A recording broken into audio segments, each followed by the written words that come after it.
The conversation seems to be the same, and I'm wondering if it can be moved to a different direction, peaceful, equal coexistence. Right. So why do we only speak about coexistence when Palestinians are making noise in the media?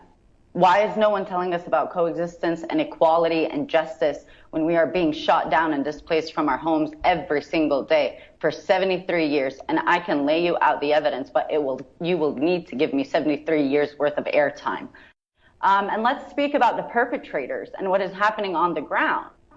Hamas is a militant group in Gaza that is with a population of 2 million people that have been under siege for 15 years. If you would like to go live in Gaza for 2 hours, you can come to me and maybe we can start talking solutions. What are your thoughts on the Palestinian leadership, in particular in the West Bank? In terms of moving forward, is it new leadership that's required? Is it new investment? What is it in terms of the leadership that maybe currently be lacking among Palestinians?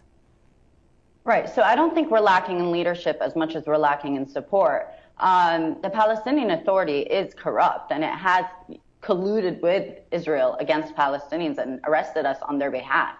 But you also need to remember that Israel places so much pressure on any Palestinian representatives and leaders.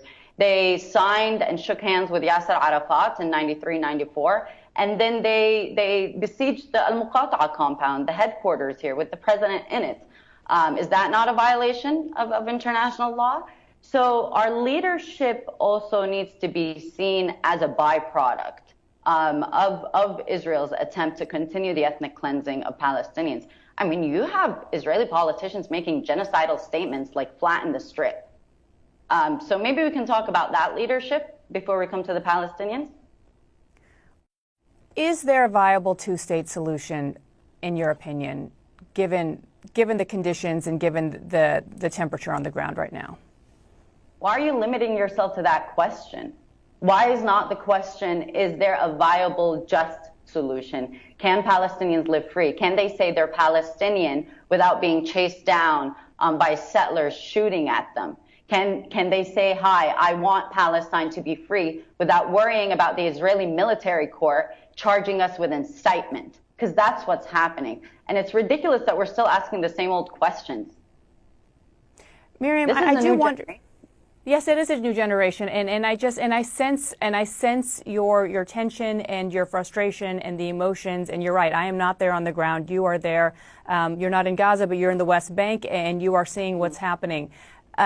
But don't you think a first step would be having a conversation with an Israeli neighbor who also wants to look forward and to new peace and to listening to each other? We were really trying to hope to have you and Yossi on together, and the fact that couldn't happen sort of speaks to the larger issue at hand, because we're talking about people that, in theory, both have a similar vision for a path forward.